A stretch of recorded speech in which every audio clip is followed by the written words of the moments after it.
Welcome to another episode of Porch Talk. So, this is a story from Mexico. I believe it's fall of 1987, and Michael may or may not be quite 4. He turned 4 that year. Yeah, he turned 4 that year. So, we lived in the town of Zapopan, which was probably 2 miles away from where Anthony would work at the seminary.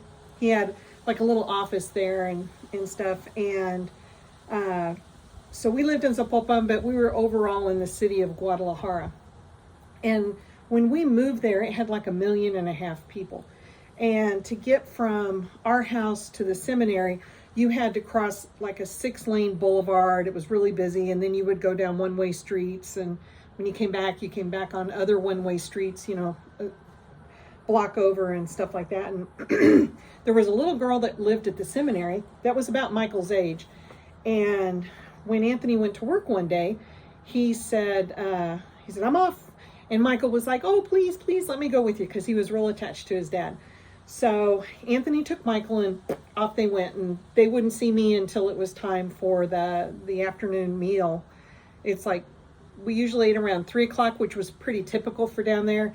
And so I didn't expect to see them for, a number of hours. And about 2 p.m., Anthony comes running in the house, and he's pretty pale. And he says, tell me that you came to the seminary and got Michael. And I'm like, what? Because I'm there with the baby, who's like 1.5 years old, and I'm making lunch. And I have no vehicle. I have no transportation. I would have had to take a bus or walk to the seminary to come get Mike, because Anthony's got the only car we have. And I was like, no, he left with you hours ago. And he goes, I've lost Michael. And I'm like, what? And he goes, he says, I feel so bad. He said, I was in my office and he kept coming in and asking me questions, and he was just driving me crazy. And I told him to go away and leave me alone. And he said, basically, I told him to get lost. And he said, then I had to go run an errand. And so I told Benjamin, one of the seminarians, Benjamin, I've got to go run an errand. If you see Michael, tell him I'll be back to pick him up and we'll go get lunch. He left a message for a 4-year-old child. Now, the seminary is surrounded, we called it the internado, because it was surrounded by this huge adobe wall that was like, 12 feet high or something. And it had a huge metal gate you had to open in order to get in and out. And it was built in the early part of the 1900s. And so he gives that message to Benjamin, and off he goes. And he comes back a little like, maybe 12:30, 1 o'clock, and starts looking for Michael. And he can't find him. And he looks for Benjamin and is like, do you know where Michael is? And he goes, no, I haven't seen him. He said, you didn't give him my message? And he's like, I didn't see him. And before Anthony even came home, he said, we've looked everywhere. I mean, we looked all through the rooms, because the seminarians, lived there. We went in the kitchen. We went to Rosalia's house. We couldn't find him anywhere. And so I grabbed the baby, and Anthony and I go back to the seminary, and behind the buildings that are being used are the ruins from earlier buildings when the seminary was first made. It's like where the granaries were, because they had cows, and there were tunnel systems from when they had a war against Catholics and such. I think it was called the Cristero Wars. So they had a way of going in a tunnel and going out about a mile, and you could come back up, because they like closed the walls off, and the Episcopal priests and their families came and lived inside the internado and stuff like that to be safe. So there were tunnels, but they had collapsed over the decades. And, was he down there? And I mean, we looked everywhere. Then we started looking around the neighborhood, and by 6 o'clock, it's starting to get dark, because this is October. And I told Anthony, I said, Michael's Spanish is so good at this point, and he is so friendly, that if we do not find him before the sun goes down, he will go into some Mexican family's home, and we will never see him again, because he will just assimilate. And Anthony was like, you're right, he will. I mean, we'll never see him again. So I said, let me go get his school picture, and we'll take it down to the TV station, because during the children's TV in the afternoon and early evening, they would do, that's when the cartoons and stuff happened. They would always post pictures of, is this your Uncle Bob?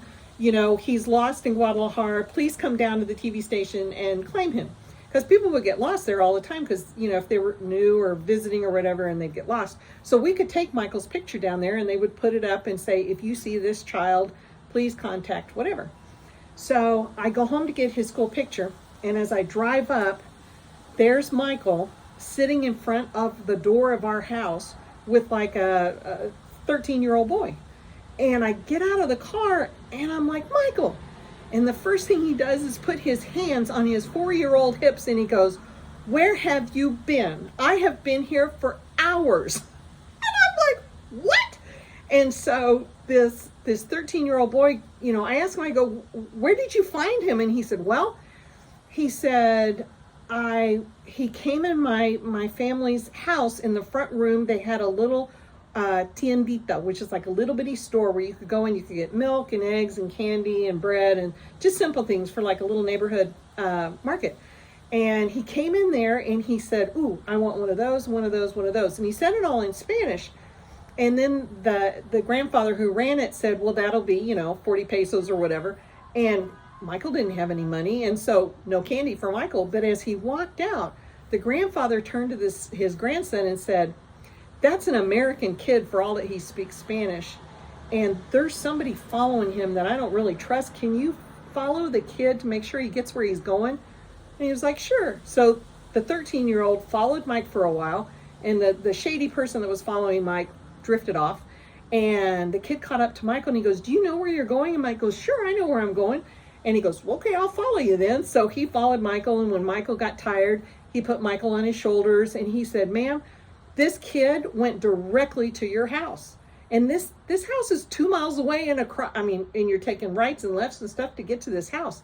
And I'm like amazed. And so I have to ask, why did you leave the seminary? And he said, well, I went back to Daddy's office and he wasn't there. And I thought he went home to have lunch without me. So he just let himself out the front gate and just started heading home.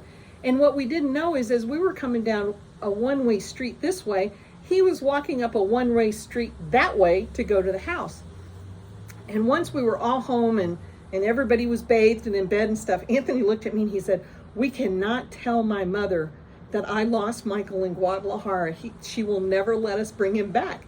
And I think he was probably pretty right, because before we moved to Mexico, John, well, he was called Dominic in those days, but the baby, 1-year-old, she actually said to me one day, she said, you know, you have no business taking a baby to live in Mexico. You need to leave Dominic here with us until you come back. And I was like, on what planet would that happen? Would that happen? And so, you know, we get down there. And so when Anthony says, do not tell my mother that I lost Michael in Mexico, he's pretty darn serious about that. But maybe 2-3 years ago, I showed Michael on Google Earth where the seminary was and where we lived and how he traversed that. And he was a parent at that point, and he looked at that and he thought of his children at 4 doing something like that, and it made him break out in a cold sweat because that is just, it's phenomenal. But his sense of direction has remained the same throughout all the years. But anyway, that's the story of Michael in Guadalajara, Mexico. So anyway, that's this porch talk.